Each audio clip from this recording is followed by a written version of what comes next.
Olá, agora nós vamos falar do auto-perdão da Regina. A Regina diz o seguinte, que ela está casada há 22 anos, mas que ela é muito feliz no casamento, mas que ela não teve a festa de casamento que ela queria, porque ela contratou um buffet e no caminho, no trajeto para o salão da festa, a van sofreu um acidente.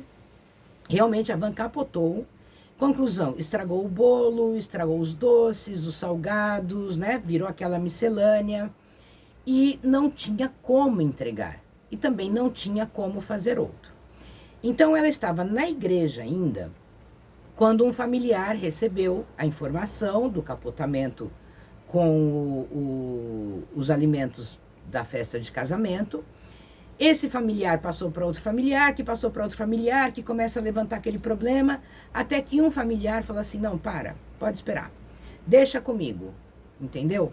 Falou, olha, a hora que o pessoal for chegando no salão, vai entrando, os garçons com as bebidas já estão lá, vão servindo as bebidas que eu volto, nem que eu demore, mas eu vou posicionando vocês, tá bom?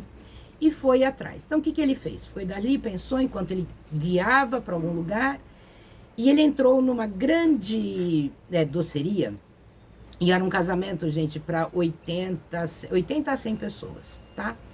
E o que ele fez, então?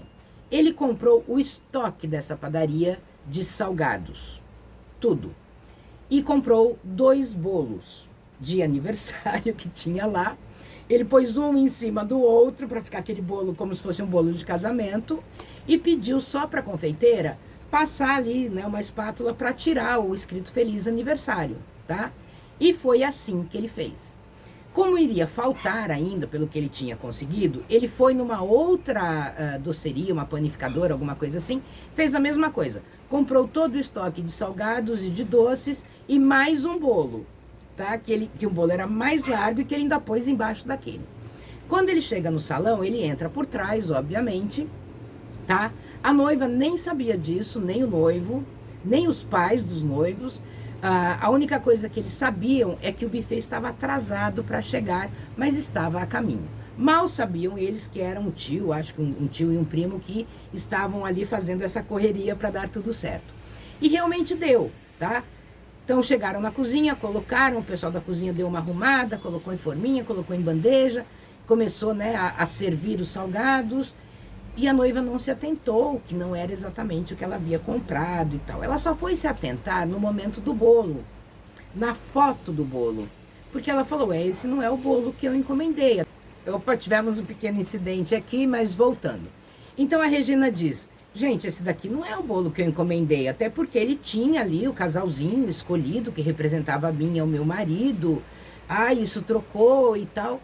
E aí o tio, com toda a delicadeza, falou assim, olha, Regina, na verdade veio, mas quebrou, né? Então, assim, isso não é o mais importante agora, né? E aquilo deu nela uma reação muito negativa, porque ela tinha tudo muito planejado, é o sonho, a gente entende, tá? Bom, mas até aí, depois de desfeita essa tristeza inicial de não ter o casalzinho no bolo, a festa transcorre, eles vão para a lua de mel.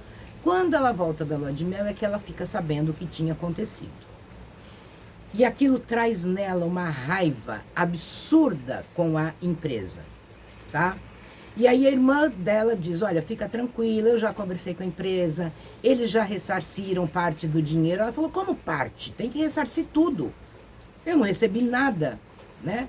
Ela falou, mas eles tiveram o gasto, mas já tá tudo certo. Né? Ela falou, não tá nada certo, não era o salgado que eu queria, não eram os doces que eu queria, não era o bolo que eu queria. E a irmã dizia, gente, mas ficou linda a sua festa, ninguém percebeu nada, nada. E o tio teve todo um trabalho de sair, de buscar, e foi em várias padarias, em várias rotisserias, né? E fez o melhor trabalho para você, e todo mundo elogiou a sua festa.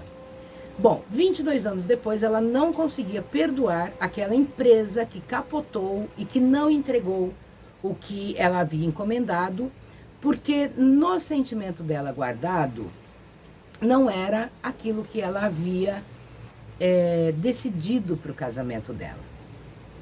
Só que ela não percebeu, gente, que ela teve uma festa maravilhosa, que ela tem um casamento maravilhoso, e ela ficou presa, ela trouxe aquilo por muitos anos. Tanto que muitas vezes, quando se falava do casamento ou da festa, ela tinha uma certa dificuldade de falar sobre esse assunto, porque ela lembrava daquilo que ela nem sabia que tinha acontecido no dia, né, que era as encomendas não terem chegado e o tio ter substituído. Então, quando ela veio, eu pedi para ela trazer fotos do casamento, do álbum, né? Então, ela foi ressignificando aqueles sentimentos. E aí ela entendeu que quando ela colocou os sentimentos maiores de prazer pelas pessoas que estavam ali, né? Pelo tio que fez aquela correria absurda, né, para comprar e não cobrou nada dela nem da família. Acabou dando mesmo de presente e não gastou pouco, tá? Mas ela guardou anos um ressentimento muito grande. Então ela precisou se perdoar. Não é perdoar o outro, tá? Ela precisou se perdoar, por quê? Porque ela foi nada gentil com o tio. Inclusive ela ofendeu a esse tio. Ela ofendeu a irmã, né? Então ela precisava se perdoar pela ofensa que ela fez a eles. Então, quando ela entendeu que o papel deles foi um papel sobrenatural, digamos assim, de auxílio, de empatia, né, de fazer dar tudo certo, ela conseguiu se perdoar e aí ela conseguiu perdoar a empresa também, né? E aí então ela fez um almoço na casa dela, chamou esse tio, acho que era um primo que estava junto com ele, a irmã, o cunhado e tal, e fizeram assim um almoço, um grande almoço, e depois ela finaliza esse almoço com belas palavras, né, de perdão, de entendimento, né? Ela fala, infelizmente eu carreguei isso por 20 anos, mas hoje eu entendo onde estava o meu erro e onde ele permaneceu por todos esses anos. Então eu estou pedindo perdão para vocês, porque eu também já me perdoei. E aí, óbvio, que diante disso todo mundo se abraçou, todo mundo, né, brindou, foi uma grande alegria, mas ela precisou passar pelo processo terapêutico de se encontrar, de encontrar os seus verdadeiros sentimentos, para depois poder se perdoar e aí perdoar aos outros. Então, auto-perdão é livrar-se daquilo que te faz mal. No caso aqui, é nos livrar daquilo que nós fizemos de mal para outras pessoas, né? Ou de inadequado, de incorreto para outras pessoas, certo? E aí a gente consegue se livrar e aí a vida flui. Muito obrigada pela sua companhia. Até o próximo vídeo.